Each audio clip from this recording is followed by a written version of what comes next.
ቋንቋ ፍቅሪ ስነ ልቦናዊትን ፍልስፍናዊትን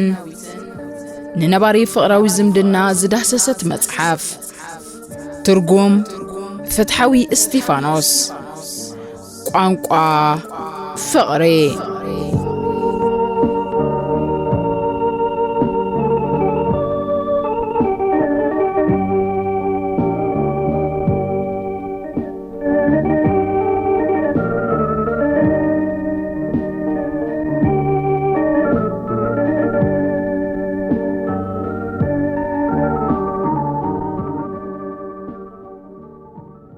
ስነ ልቦናዊትን ፍልስፍናዊትን ንነባሪ ፍቅራዊ ዝምድና ዝዳሰሰት መጽሓፍና ቋንቋ ፍቅሪ መበል 10 ክፋል ሒዝና መስመር ተረኺብና ኣለና። ዕዙዝ ሰላምታና ተቀበሉ። ኣብ ዝተፈላለዩ ከባቢታት ብምዃን መደባትና ተከታተሉ ዘለኹም ዝኸበርክን ተኸታተልቲ መደባት ሲነማ ሰመረህ ከመይ ኣለኹም? ኣብ ህይወትኩም ሙሉጥዕና ኣብ ስራሕኩም ድማ ኣሳልጦ ዘለዎ ህይወትን ምንኤልኩም ብፍላይ ድማ ኣብ ፍቅራዊ ህይወትን ኣብ ናይ ሓዳር ኩነታትን ዘለኹም እዛ መጽሓፍ እዚኣ ብምክትታል ኣብ ሓዳርኩም እወታዊ ዝኾነ ለውጢ ተመዝጊቡ ክህሉ ተስፋ ንገብር። ንሎሚ ኣብ መበል 10 ክፋል ትሕዝቶና ብሉጽ ዝርርብ ዝብሊና ናባኻትኩም ከነብል ኣብ ዝሓለፈ 9 ክፋላት ክልተ ቀዳማይ ቋንቋ ፍቅርን ካልኣይ ቋንቋ ፍቅርን ዝብሉ ኢና ናባኹም ኣቢልና ነርና። ኣብቲ ሓደ መጻምቲ ዝሰርሐ ኣብቲ ካልኣይ መጻምቲ ይሰርሕ ማለት ከም ዘይኮነውን ተኸታተልና ነርና። ስለዚ ብሓደ ጥራይ ፈቲንካ ንድሕር ደይ ተዓዊትካ ካልእ ሜላ ክትፈጥር ከም ዘለካ እዛ መጽሓፍ እዚኣ ትምህረና ሞኒ። ክብራት ተኸታተልትና ብጽሞና እንድሕር ተኸታተልኩማ ግድን ኣብ ፍቅራዊ ህይወትናን ኣብ ናይ ሓዳር ኩነታትናን ኣወንታዊ ዝኾነ ለውጢ ከተምጻልና እሞ ብጽሞና ንከታተላ። ናብ 10 ክፋል ትሕዝቶና ብሉጽ ዝርርብ ኢና ክንሰግር። ሰናይ ምክትታል።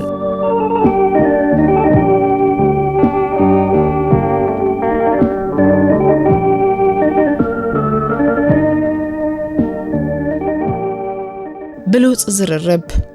ልክዕ ከም ቃለ ምስክርነት ብሉጽ ግዜ ከም ቋንቋ ፍቅሪ ብዙሓት ላህጃታት እዮም ዘለዎም። ነብስ ወከፍ ቋንቋ ናቱ ናይ ባዕሉ ላህጃታት ኣለዎም። እቲ ቀንድን ወሳንን ላህጃ ብሉጽ ግዜ እምበኣር ብሉጽ ዝርርብ እዩ። ብሉጽ ዝርርብ ትሕትናን ለውሃትን ዝመልኦ ቃለ ምልልስ ኮይኑ ክልተ ሰባት ተመክሮኦም፣ ስምዒታቶም፣ ሓሳባቶም፣ ሕልምታቶም፣ ባህግታቶምን ሽግራቶምን ብዘይ ምብታኽ ዝካፈልሉ ዝርርብ እዩ። መብዛሕትኦም ሰብ ሓዳር መጻምተይ ኣይዛረብኒው ክብሉ እንከለው ፈጺሙ ቃል ኣየውክእን ክበሃል ተደሊዩ ኣይኮነን። እንታይ ዳ መጻምተይ ምሳይ ሓልዮትን ለውሃትን ዘንጸባርቕ ዝርርብ ኣይገብርኒው ንምባል እዩ። መጻምትኻ ቀዳማይ ቋንቋ ፍቅራ ብሉጽ ግዜ እንተኾይኑ ምቑልላት ቃላት ምጥቃም ፍቅሪ ከም ዝሰምዓ ካብ ዝገብሩ ኣገባባት ሓደ እዩ። ብሉጽ ዝርርብ ካብ ቃለ ምስክርነት ኣዝዩ ዝተፈለዩ ዘረኽቡን የብሉን። ዝመሳሰል ክኸውን ግን ይኽእል እዩ። ቃለ ምስክርነት ኣብ እንታይ ትብል ኣለኻ ከተኩር እንከሎ ብሉጽ ዝርርብ ግና ኣብ እንታይ ትሰምዕ ኣለኻ የተኩር። ምስ መጻምትኻ ብብሉጽ ግዜ ፍቅሪ ክትገላለጽ እንተ ደኣ ሃሊኻ እቲ ብሓደ ተሕልፍዎ ግዜ ብዝርርብ ኢኹም ተሕልፍዎም። ነቲ እትዘራርብሉ ጉዳይ ብሓልዮትን ፍቅርን ክትሰምዖ እንተ ደኣ ክኢልካዩ ብሉጽ ዝርርብ ኣካይድካ ዝበሃል። ንኣድሓኖም ክረኽቦ እንከለኹ ወዲ 43 ዓመት ኮይኑ ሓዳር ካብ ዝምስረት 17 ዓመታት ኣሕሊፉ ነይሩ። ንኣድሓኖም ብፍሉይ ዝዝክሮ ምክንያት መጀመርታ ክንረኸብ እንከለና ዘረብኡ ሃንደበትነት ነይርዎም። ኣብታ ኣብ ቤት ጽሕፈተይ ዘላ ናይ ቆርበት ሴድያ መጺኡ ኮፍ ብምባል ንቕድሚትን ንድሕሪትን እናተነነወዩ ምስ ነብሱ ኣፋሊጡኒ። ስምዒቱ ሃንደበት ግንፍል ኢሉ ኣነ ኣዝያ ዓሻ ሰብየ ህዋ ብፍጹም ዝዓሸኹ ሰብ እምበርካ ናብ ከምኡ ውሳነ ዘብጽሖ ኩነታት ክፈልጥ ንምባል ኣብ ካልእ ሸንኮለል ከይኣተኹ ናብ ከምዚ ውሳነ ክትበጽሕ ዘገደደካ ቀንዲ ምኽንያት እንታይ እዩ? ሓዳር ካብ ዝምስረት 17 ዓመታት ገይረ ኣብ መወዳእታ በዓልቲ እንዳይ ራሕሪሓት ንኸይዳ ዓሻ ምዃነይ ግን ሕጂ ዝበርሃለይ ዘሎ ገና ምስ ስምዒት እዩ ነይሩ። ምርምረይ ንምቕጻል ሕጂ ብኸመይኻ ዓሻ ከም ዝኾንካ ክትፈልጥ ክኢልካ? በዓልቲ ቤተይ ካብ ስራሕ ተፈዲሳ ንገዛ ምስ መጸት ብዛዕባ ኣብ ስራሕ ዘጋጠማ ሽግራት እያ ትዕለኒ። ኣነ ድማ ቀጻሊ ብጽሞና ብምስማዕ ክትገብሮ ኣለዋ ዝብሎ ብዝመሰለኒ ነግራ። ቀጻሊ ብዘይ ምስልካይ ምዕዶ ይህባ ንጸገም ክትገጥሞ እምበር ክትሃድመሉ ከም ዘይብላ ዘኻኽራ። ፀገማት ፈጺሞም ካባና ይከዱን ብፍላይ ድማ ናይ ስራሕ ምስ መሳርሕትኻ ወይ ሓለፍትኻ ክትመያየጠሎም ጥራይ ዘለካ ሽግራት ክፍትሑ ጥራይ ዘለዎም ኣብ ዝቐጸሉ መዓልታት ካብ ስራሕ ኣብ ዝኣተውትሉ ሓደ ዓይነት ሕቶ ደጊማ ተቕርበለይ ኣነ ድማ እዋዕ እቲ በቀዳማይ ዝበልኩኺ ኣብ ግብሩ ዒልከዶ እብላ ርእሳ ብምንቕናቕ ከም ዘይገበረቶ ትሕብረኒ በዚ ድማ ምዕዶይ እደግመላ ሽግራት ከምኡ ምዃኖም ከከም ገጾም ጥራይ ክትፈትሖም ክትሓስብ ከም ዘለካ ነግራ ኣፈታትሖም ካብ መጻጽኦም ይዝርከብ ዝብል ምኽሪ ሂበ ሰዳ ካል መዓልቱን ከምኡ ተመሳሳለ ፀገም ምኽሪ ኣተግቢራቶ ኣይተግበረቶን ሓታ ከም ቀደማ ብኣይፋር ርእሳ ትንቕንቕ እዞም ነገራት ምስ ተደጋገሙኒ ክሓርቕ ጀሚረ ድሕሪ ሕጂ ዘዝሃብኳ ምኽሪ ኣብ ግብሪ ዘይተውዕል እንተኾይና ዝኾነ ዓይነት ሕቶ ከይተሓተንን ወላ እንተሓተተት እውን ከም ዘይድንግጸላን ከብደይ ከም ዘይበልዓን ነጊርያ ኣነ ፈጺማ ምስ ትሽግር ክትነብር ኣይደልያኔ ስለንሱ ኢለ ምኽሪ ዘይበቕቕ ኩላ ካብዚ ንላዕሊ እንታይ ገብር ኸል ካብኡ ኸውፅኣ ከም ዘለኒ ግን ሓስብ እንደገና ምስ ኣምጻቶ ፈጺመ ብዛዕባ ዝኾነ ፀገም ክሰምዕ ፍቓደኛ ስለ ዘይኮንኩ ፈጺማ ከምዚ ዓይነት ጉዳይ ከይትዕለልኒ መጠንቀቕታ ሂብያ ሰባት ሽግራት ናይ ምትንታንን ፍታሕ መቕራብን ብቕዓት ኣሎና ሓደ እንርስዖ ሓቂ ግን ኣሎ ሓዳር ፍቕራዊ ዝምድና እምበር ፀገማት ክንፈትሓሉ ዝእቶ ፕሮጀክት ወይ ዝፍታሕ ግድል ኣይኮነን ካብቲ ጉዳይ ክሃድምን ጉዳይ ከይገብርን ኣብ ዘየድሊ ሓሸው ይኣቴ ካብዚ ንላዕሊ ዕሽነት ኣሎ ከምዚ ናተይ ዕሽነት ኣይትረአየን በጅኻ ኣብ ስርሓን ዘጋጥማ ሽግር ማዕዳ ትደሊ ከም ዘይነበረት ሕጂ ተረዲኡኒ ንሳ ትደልዩ ዝነበረት ሓሊትን ድንጋፀን እዩ ነዚ የኽርዳኣ ዘይከኣልኩ ክሰምዓያ ትደለይኒ ነይራ ኣቓልቦ ክህባ ዝተጎድአ ስምዒታ ክርዳኣላን ጥራያ ትደለይኒ ነይራ ቃንዝኣን ዝነበራ ፀቕጥን ክርዳኣላ እያ ተፅቢታ ነይሩ ከም ዘፍቅራን ኣብ ግዜ ፀገማ ኣብ ጎና ከም ዘለኹን ከርእያ ባህጊ ጌራ ፈጺመ ግን ክርዳኣ ኣይከኣልኩን زيد معدا كهب توسخ خوينيا أبيت عشنت حج خربانة بزيك التصويرة حقا زرد عندي أسئنا أدا حنوم نزو خلو زي تقلب انتاي تحلو نيركا انتاي بفتصم عوري نيرا حجي يخلو زبر هاللي زلو دحرماينا بعتي أروماي بك أروماي كثيرة ياي بعلت بيت أدا حنوم كبعل بيتها بلوص زرربيا تلمن نيرا نستغد اسمعيتا كانز ام بسጭታን بصمونا كسمعن اقلبو خبان نوح تصبياتهم ادحنم ግን ام زراب انبر ام مسمع فصيمو اقلبو يغبرن صغماታ ننوح زبل اوان بمسمع فتح نمركابي رئيتو تازهم نيروم بانصارو ننوح زبل اوان نبخياتان صاوعيتان كسمعي كالن موداتو دما كبرتي بعلت بيت كم زخسره بحزن يذكر لهم مبزحتنا سبات كمدحنو مينا نشجرات تنتينا فتح كننا دينا انتعر قالنا سبات شجرات نايمتنتانن فتح مقربن بقعت لنا حدا ان رسع حق جنالو حدار فقراوي زبدنا نمبر صقمات كنفتحلو زئتو بروجكت وي زفتح قد لا يكونن حدار كم زمدنا فصوم اقلبو زحتت حاليتاوي مسمع يطلب اذا مالت بمسمع طراي سمعيتن حساباتن كالو سبات كنردان كنفوسن يكال برغص معدا كنلغص صبقيم يغداس انت زي تحتيتنا اب زرباب صاينا ني حزن قنا انت حلين كنسمع طراي زلنا وحدات كابانا طرايوم فتونات سمعتي كلاتنا دارغا تزاربتينا عم الزرابن مسمعن كإلت كم زلونا عين زنقع سمعتني مخان كنمهار لك كم تحدش قانقا كم ممهار كبيديو بفقري كننبر ندلي انت داخوينا ناي قدن مسمع كنمهار لنا بفولي دما ناي بعلت بيتنا ناي فقري قانقا بلوص غزي انت خوينون لهجاء بلوص زررب مزخونن بقع سمعي كتكون مخال كحجزو كاب زخلو نطبطات حيدت كنكافلكم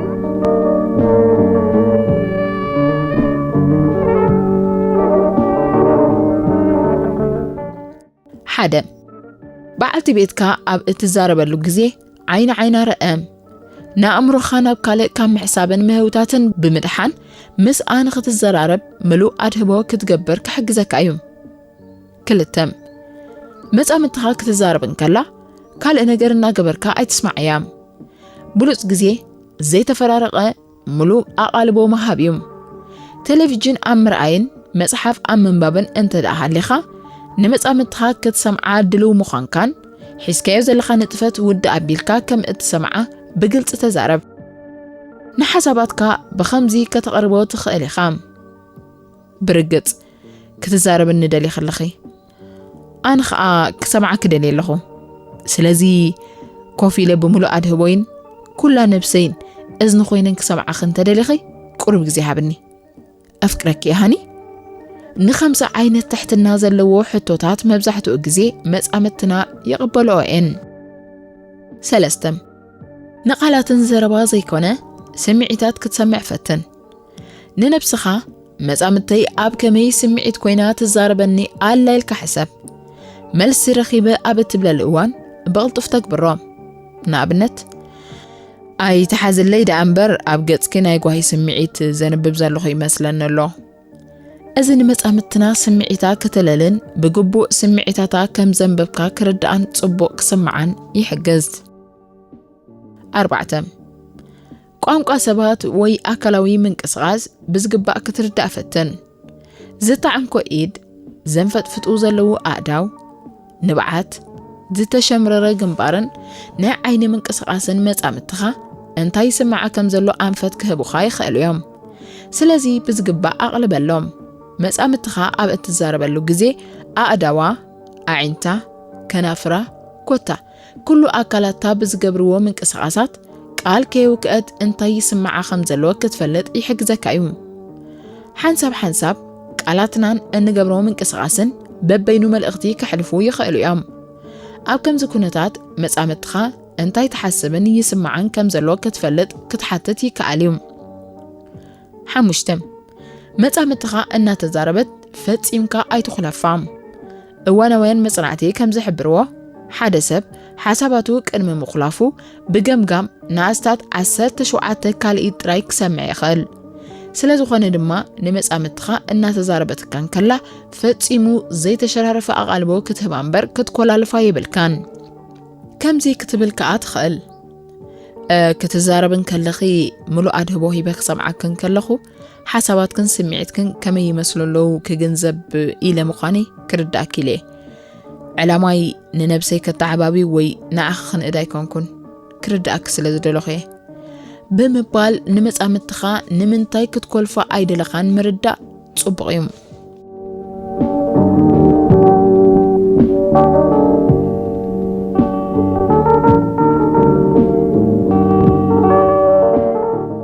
نخت الزارب ممهار بلوت زررب تدنغاصي مسمع طراي كونن زحتت نفسه مقلع وني طلبيوم نابنس سبيتي سبعي كزارب انت زغل كندي صبغ نيرو انت يحسبني يسمعون الله خفلت مخالكو نيره كتبلن كلا طبق ركبت دل مهلاوا مرأيوم مسبح البيتا زياده قربت كسمعات دللا نزيت فلطو كما يابيلو قربت كسمع كم زخال جن حبريتا يبلان سلازي زت فقرت كوينو كسمعان كترغاغصن انت خوينا نسخا كم افقارن بعل بيتن قلت كتكون لالكام كتفلطو زغبا زبله ناي قدن كتفلط اللوا بفلاي قداماي قانقا فقرا بلوط غزي انت خوينون لهجا بلوط زررب من زخونن سمعت كان اتحساسبخان انت زي نغيركايا سمعتاوي قوفا فقرا فصيمو اي كملانيوم قوفا فقري طرحو اب زخونلو غزي حدار دما املكت حتو يعتو خمزلو مفلاط يدلي بلوط زررب كم حدا لهجا فقري كتمهارو انت دليخا بتوم كاب جزامس وصخاز سمعو خاسمعيتات بممزغاب جمر نفس مقنع قليل زي كخوني خاليوم كتمهاروغن يكاليوم زبازحو اخلات من اسيات حسب كان يمغلاص عدل اب زيهب صدرا بيتات كوناني اب زخونه نابران زعبيوم بفلاي اب بهلاوي حبرتسب قلعه مسعب بيتي كيبلع كيزاربن بزتبهلو منقد طراي مخالن لمود تريوتاتيوم لابنت ولا كلمي إنها تمحايشة يمتع قال نستيتي زدليتو ودي نايم مرعاون عبت صدر آزم تقولا ودي رئيتو نايمها بالمثل كي توها بقى እትምርዖ ዝነበረት ካልእ ቀሊል ኣብነት ሓደ ቆልዓ ንትምህርቲ መመላለሲት ብሽክለታ ክገዝእ እደልሞ ጠለባቱ ምስ ፋይናንሳዊ ዓቕሚ ናይ ስድራ ቤት ከምዘይ ከይድ ምዕዶን ምኽርን ይወሃቦ ንሱ ግን ኣይሰምዕን ግድን ክትግዛእ ይጠልብ በዚ መሰረት እቲ ቆልዓ ኩነታት ገዝኡ ዘይረዳእ ንነብሱ ከምዘይ ሓላፍነታዊ ይወስዳን ካልእ መዓልቲ ድሌታቱ ካብ ምግላጽ ክቁጠብን ይመሃር ምናልባት ድሌታቱ ብዘይ ምምልኡ ናይ ምሕራቕ ስምዒታት እንተርእዩ ዳሃልትን ኮነንትን ቃላት ካብ ስድራ ይውርወረሉ ስለዚ እቲ ቆልዓ ናይ ሕርቃን ስምዒታትካ ምግላጽ ቁኑዕ ከም ዘይኮነ ይመሃር ቆልዓ ናብ ዝኾነ ቦታ ምስ ኣቦኡ ንምኻድ ብዝገበሮ ጠለብ ደስ ናይ ዘይምባል ስምዒት ክገልጽ እንተዘይክኢሉ ናይ ቀቢጸ ተስፋ ስምዒታቱ ኣብ ውሽጡ ንኽሕዞም ይመሃር መብዛሕትና በዛ ኣገባብ ዝዓበና ሰባት እምበኣር ኣብ ግዜ ብጽሕና ምስ በጻሕና ስምዒታትና ምሕባእ ንምሃር ምስ ውሽጣዊ ስምዒታትና ድማ ከብድን ሕቖን ኮይና ንነብር ዕግበት ዘይብሉ ህይወት ኣብ ምምራሕ ከዓ ንነብር ሓንቲ ሰበይቲ ንበዓል ቤታ ዳኒ ዝገበሮ ኸመይ ትሪኦ በለቶም በዓል ቤታ ግዜ ኸይወሰደ ከም ዝመስለኒ ጌጋ ይገይሩ እንታይ ክገብር ነይርዎ መስለኪ ብምባል ስምዒቱ ዘይኮነ ኣተሓሳስቡ ነገራ እዚ ሰብኣይ ምናልባት ንኽሓርቕ ሕማቕ ክስምዖን ዝተጎድአ ኮይኑ ክስምዖን ምኽንያት ክህልዎ ይኽእል እዩ እንተኾነ ግዳ ንነዊሕ ግዜ ንኣተሓሳስቡ እምበር ንስምዒቱ ግምትን ኣፍልጦን ከይሃበ ይነብር ስለዚ እዚ ሰብኣይ ብሉጽ ዝርርብ ክመሃር ኣብ ዝሓስበሉ ግዜ ሓድሽ ናይ ባዕዲ ቋንቋ ንኽመሃር ከም ዝወሰነ ክኸብዶ ባህርያዊ እዩ ክመሃር እንተኾይኑ ምስ ስምዒታቱ ክዕርቕን ስምዒታዊ ፍጡር ምዃን ኣሚኑ ክብገስን ጥራዩ ዘለዎ ሰባት ስምዒታውያን እምበር ዘመዛዝኑ ፍጡራት ከም ዘይኮንና ዘይምርሳዕ ከነመዛዝን ኣይንኽእልን ማለት ግን ኣይኮነን ብሉጽ ዝርርብ ከም ላህጃ ፍቕሪ ክትመሃር እንተደሊኻ በቶም ካብ ገዛ ምስ ወጻእካ ዝስምዑኻ ስምዒታት ብምምዝጋብ ጀምር ሓንቲ መዓልቲ ካባኻ ዘይትፍለ ንእሽቶ ኣጀንዳ ሓስ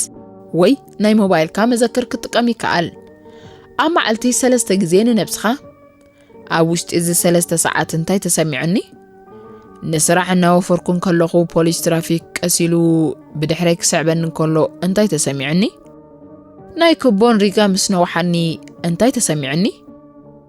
ኣውቶቡስ ስለዝገደፈትኒ ስራሕ ምድንጓይ እንታይ ተሰሚዑኒ ወዘተ ዝኣመሰሉን ካልኦትን ሕቶታት ሕተታ ኣብታ ዘደለኻያ ኣጀንዳ ወይ ኣብ ናይ ሞባይልካ መዘክር ኩሉ ስምዒታትካ ብዘይተረፍ ጽሓፎም ንዝተሰምዑኻ ስምዒታት ዘዘኻኽሩ ቃላት ውን ክትጥቀም ይከኣል እዩ ንኣብነት ፍጻሜታትን ስምዒታትን ኢልና ኢና ክንከፋፍሎም ፍጻሜታት ኣብ ጽርግያ ስምዒታት ሕርቃን ኣብ ሪጋ ናይ ክቦን ስምዒታት ሸቕሎት ኣውቶቡስ ምስ ገደፈትኒ ስምዒታት ቀቢጸ ተስፋ መደብ ስራሕ ኣብ 3 መዓልቲ ኣርክብ ምስ ተበቓልኩ ስምዒታት ተጨኒቐን ሕረርኩም ትሪለን እዚ ዓይነት ልምድታት ኣብ መዓልቲ 3 ግዜ ክትፍጽሞ ፈትን እሞ ብዛዕባ ተፈጥራዊ ስምዒትካ ደረጅኡ ዝሓለወ ኣፍልጦን ነቕሓትን ክህልወካ ክሕግዘካ እዩ እቶም ኣብ ኣጀንዳኻ ዘስፈርካዮም ስምዒታት እንተወሓደ መዓልታዊ ምስ በዓልቲ ቤትካ ብምዃን ተዘራረበሎም ኣብ ውሑድ ሰሙናት ድማ ስምዒታትካ ንመጻምትኻ ንምግላጽ ምቹእነት ክስማዓካ እዩ ብሓፈሻ ስምዒታትካ ምስ መጻምትኻን ደቅኻን ክትዘራረበሎም ሰናይ ነገር እዩ ሓደ ክትዝክሮ ዝግባእካ ነገር ግን ኣሎ ንሱ ድማ ስምዒታት ጽቡቓትን ሕማቓትን ኣይበሃሉን እዮም ስምዒታት እዮም ስምዒታት ናብ ህይወት ዘጋጥሙና ፍጻሜታት መልሰ ግብሪ ጥራይ ምዃኖም ዘክር ኣብ ኣተሓሳስባናን ስምዒታትናን ምርኮስ ብምግባሪና ዝኾነ ውሳኔታት እንወስድ ኣብ ጽርግያ ፖሊስ ትራፊክ ብድሕሪኻ ክስዕበካ እንከሎ ሕርቃን ተሰሚዑካ እሞ ንበል ምናልባት ንስኻ ከምዚታት ተሓስብ ነርካ ትኸውን እንተዝሓልፈኒ ጽቡቕ ነይሩ ወይ ብገለ እንተዝተርፍ መኪና ነፊሐ ናይ ልበይ ምዘወርኩ ወይ ፍሬኖ ሒዘዶ ዶብ ምባል ክሕልፎ ወዘተ ኣብዛ ህሞት ዝኾነ ውሳነ ወሲንካ ብሰላም ንስራሕ ኣቲኻ ክትከውን ትኽእል ኢኻ ኣብ ነብስ ወከፍ ስድሪ ናይ ህይወትና ስምዒታት ባህግታት ኣተሓሳስባታት ተግባራት ውሳኔታት ኣለውና ነዚ መስርሕ እዚ ኢና እምበኣር ነብሰ ምቅላዕ እንብሎ ብሉጽ ዝርርብ كم لهجة بلوص غزي قوانقا فقري كتمهار انت دليخا كتكتلو زلكا انكو منقدي ازيو نفسخا مقلع